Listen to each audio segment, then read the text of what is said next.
I feel good.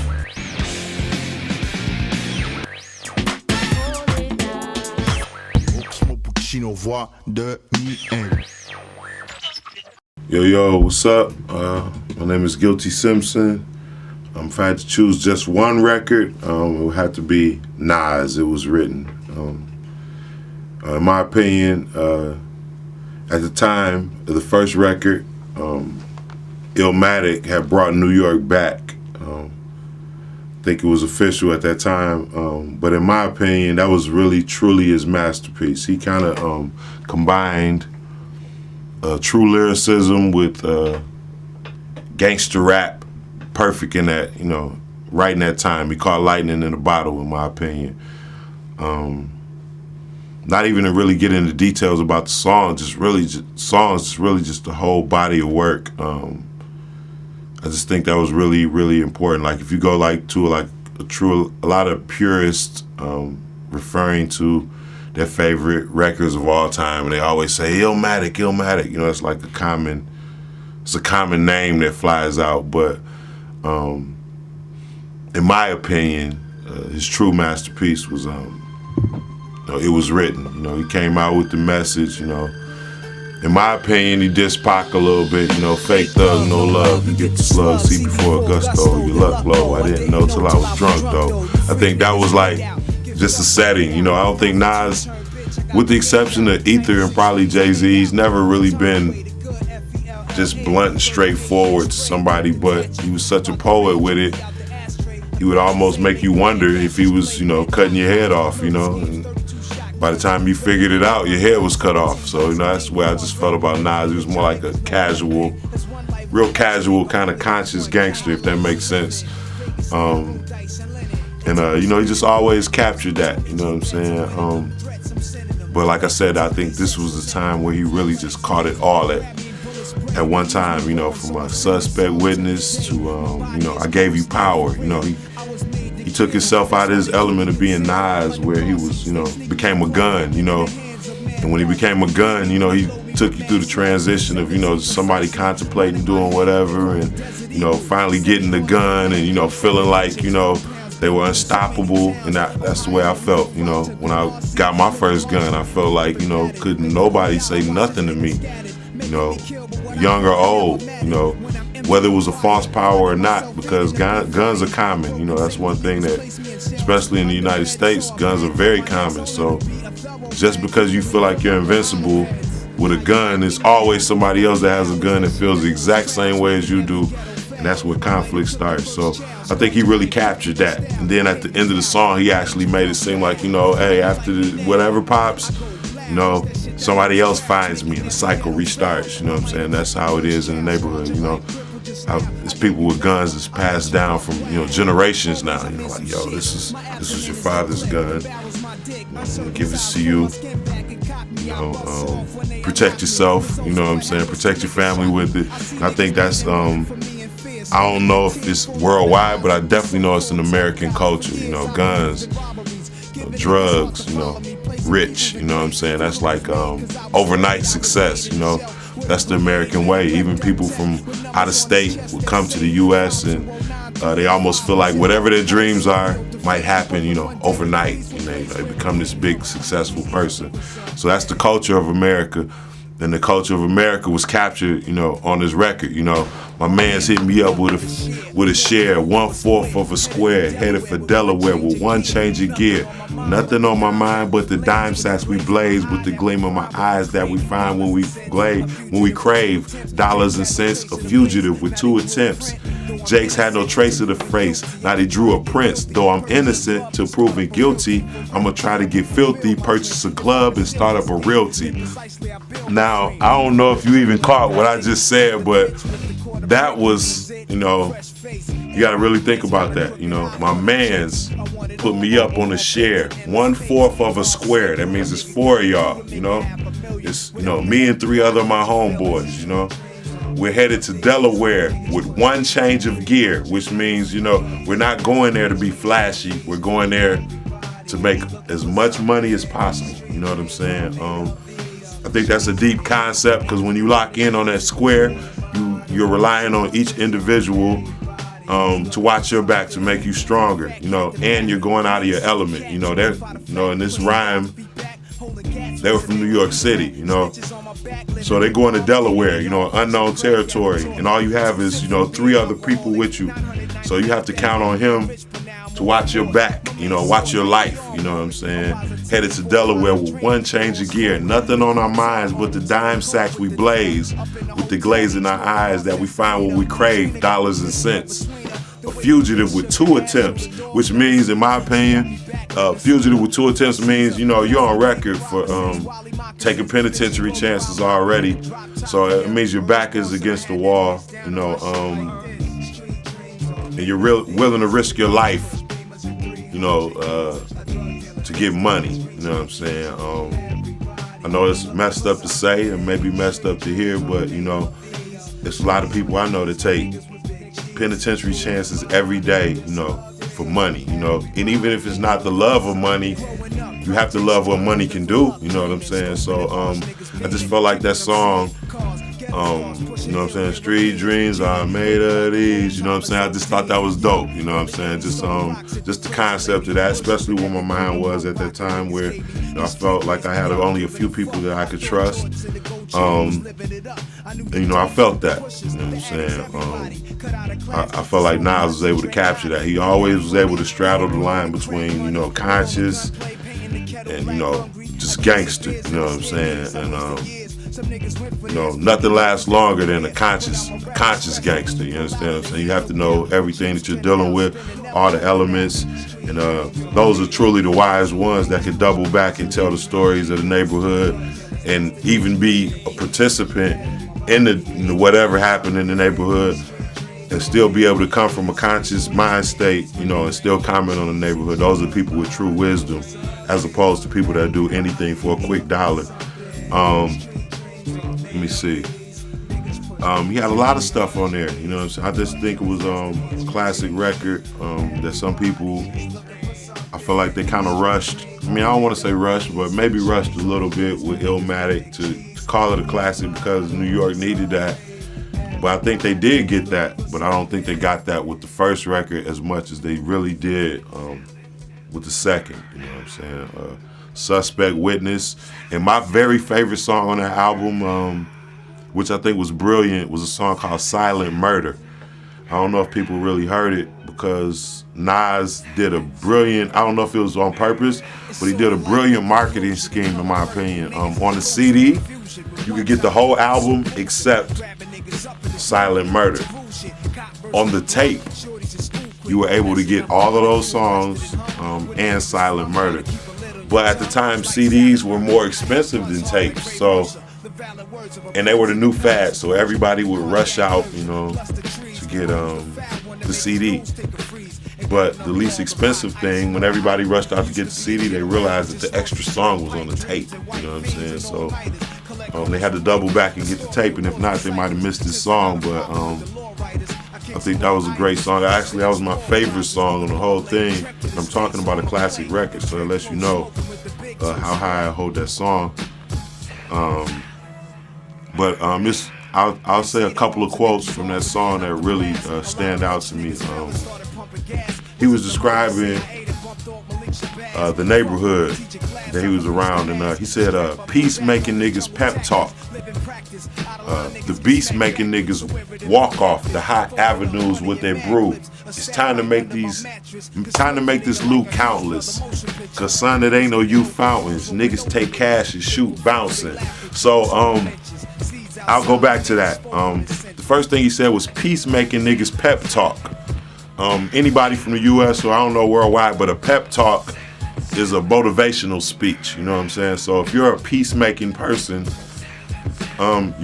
you're basically in the neighborhood trying to wake up the people you feel are asleep or not conscious of what's going on around you. So it's like, hey man, what you're doing is wrong. You're drinking beers and you're smoking weed and you're breaking in houses, you're robbing and killing. He's the peacemaking person. The peacemaking niggas pep talk. The beast making niggas, the beast, as in the people that's the poison in the neighborhood, the beast making niggas walk off the high avenues with their brew. So it's a conflict between the peacemakers and the beast makers. So when the peace person approaches the beast maker, the beast making niggas walk off. So they don't want to hear what they're saying. So you can really see this. If you really listen to the lyrics, you can see the peace making niggas pep talk. The beast making niggas walk off the hot avenues with their brews. Like, fuck what you talking about. I'm getting money. You know what I'm saying? If you really think about what Nas was saying, he was painting a picture of stuff he saw. And he was very intricate in what he saw. I don't know how he did it.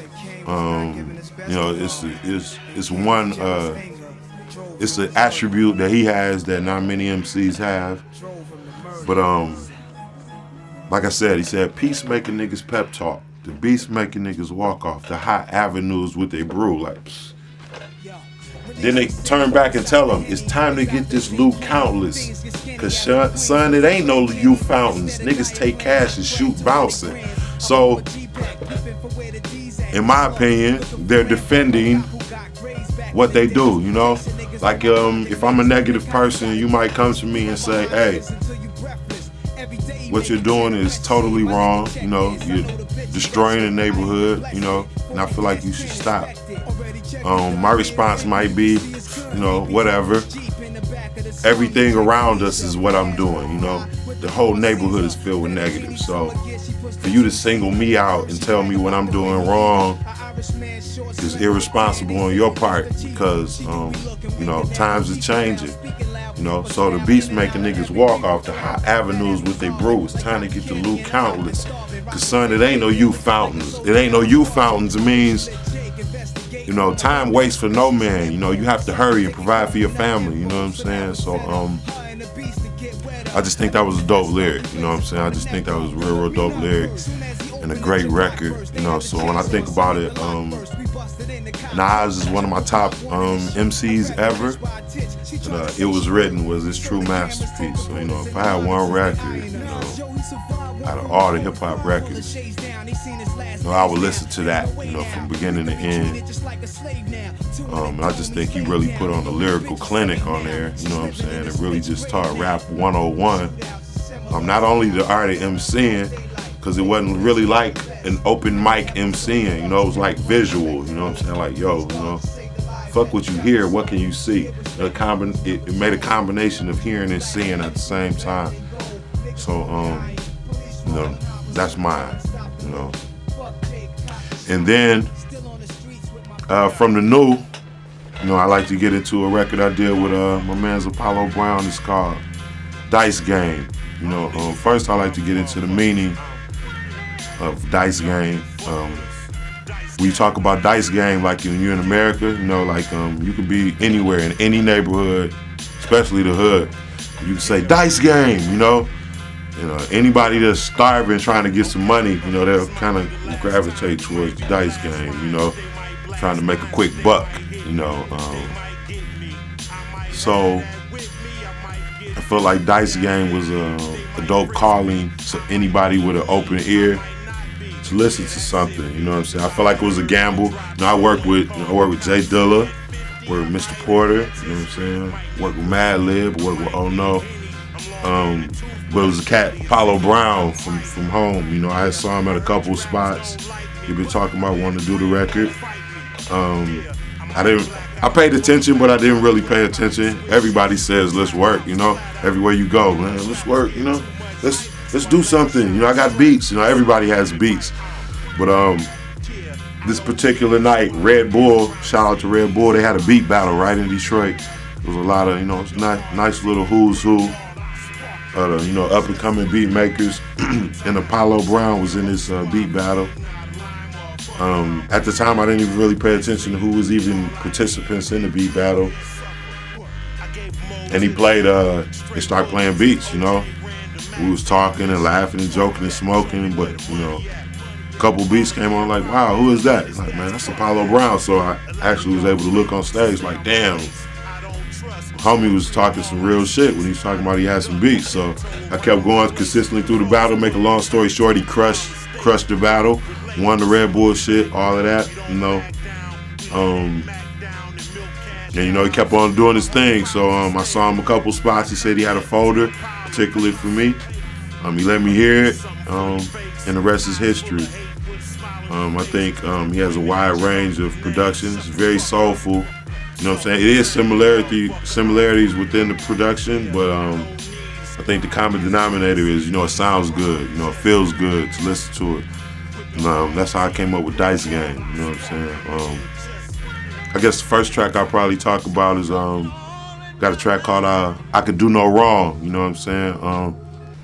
It talks about the past me and the present me, and maybe even touches on the future me a little bit. But it talks about how frustrated I was with rap music, you know, how I wanted to give up, you know, how I almost resented rap music because I had sacrificed so much time to rapping and I felt like I got nothing back. You know, I didn't get money, I didn't get shows, I didn't get anything. But right when I was ready to give up, you know, first I met Mr. Porter, you know what I'm saying, which is con artist from D12. I met him first. It was like one of the last shows I felt like I was ready to do. I saw him in the crowd like, wow, what is he doing here? You know, I got off stage, talked to him, like, yo, you know what I'm saying? I want to work with you. Like, wow, okay, you want to work with me, whatever. Everybody says that. You know, so eventually he came and visited me in the neighborhood, and we went to the studio, so I started working with him. Shortly after, I started working with the late great James Yancey, you know what I'm saying? Same spot, same area. I used to go to this place called the Lush Lounge in Hamtramck, Michigan, right outside of Detroit. And peace to the homie DJ Tony Tone, which was at the time was the resident DJ. He asked me if I wanted to meet Jay Dilla. You know what I'm saying? I didn't even know Jay Dilla was in the house. It was a packed little small club. Couldn't see him. So I met him. I didn't really think nothing of it. I was in awe of him, you know, of course, like, damn, it's Jay Dilla, you know what I'm saying? So, you know, I met him. But shortly after, my man's House Shoes, peace to House Shoes, he called me and said, yo, you know, Jay Dilla wants to work with you. That same night when I met him, I did an open mic, you know what I'm saying?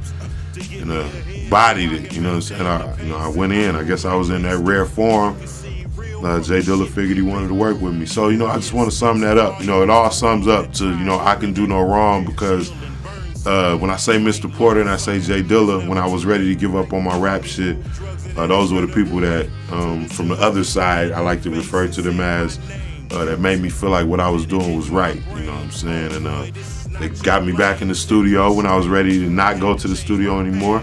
So, you know, a song like that will tell you, you know what I'm saying? I even say it, you know, I used to get so depressed. What a mess I created. I thought I wouldn't make it, but I met and exceeded the expectations. Finally made it out the basement. Now I get placements, the results of patience. You know what I'm saying? So they taught me patience. Let's see. I got another song called Dear Jane on the album. That's like my love affair with marijuana, you know what I'm saying? For some people to listen to it, they might think I'm rapping about a girl the whole time, you know what I'm saying? But if you really listen to it, and now that I said this, it's a song on a Dice Game record called Dear Jane. It's about, you know, my addiction with marijuana, you know, addiction to marijuana. It's a constant love affair, the only love affair my woman would ever understand me having with marijuana. It's just basically, you know, how I'm always looking for her. You know, I land in the city, make a call like, yo, anybody know Mary? If you do, bring her over. You know, and I just indulge, and you know, it takes me to a place internally,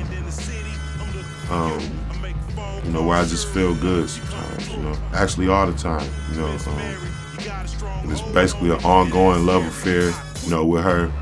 I don't know if you refer to it here, but in the U.S. we refer to something as a Dear John letter.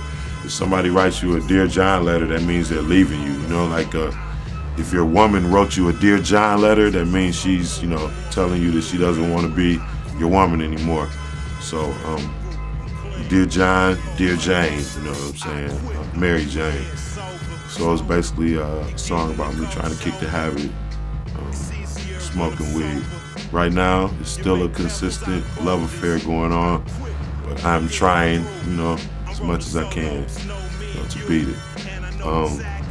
And that's what I like about dealing with Apollo Brown. I think his production allowed me to, show range. Another song I get off into is a song called Change. That's like a very, very rare song for like a Guilty Simpson. It's a song about like homeless people. I wrote that song because, my family, I'm man enough to say it. I have a family member in my, I have somebody in my family right now that, we don't know where he is. He's been on drugs as far as I can remember, and, just been on the streets, just from the embarrassment of wanting to come around his family high, not marijuana high, marijuana, I mean like heroin high or, cocaine or crack, what I'm saying? Something a lot more serious than, the casual love affair I had with Mary Jane, but he doesn't understand that the love of family is stronger than any drug you can have, so I just see the pain of my mother, wishing that her brother would come around if he was high or not, just to know that he's alive, especially in the streets of Detroit, so I wrote that song, you know what I'm saying, with him in mind. The whole song isn't necessarily about him, but it did touch, I was thinking of him when I wrote it.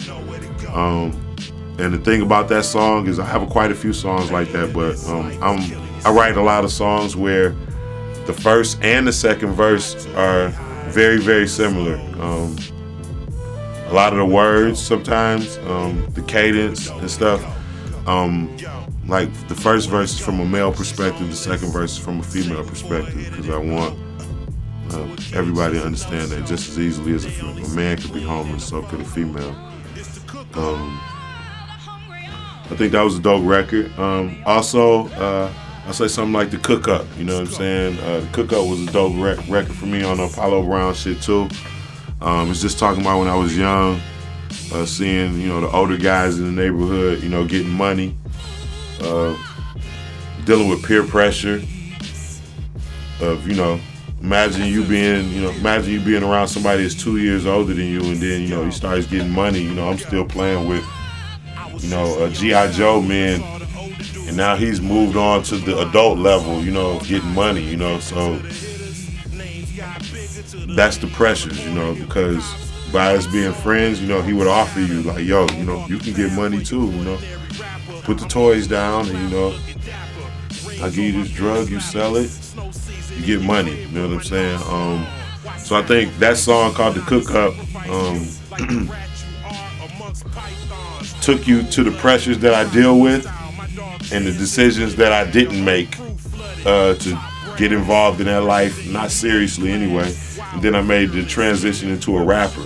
But at the same time, the same way they cook up and serve drugs, I cook up and serve rhymes, So by the time you get to the end of the verse, I tell you, what I'm saying? I got the cook up straight from the lab. So, it's like I'm delivering my version of dope to the people, the legal dope.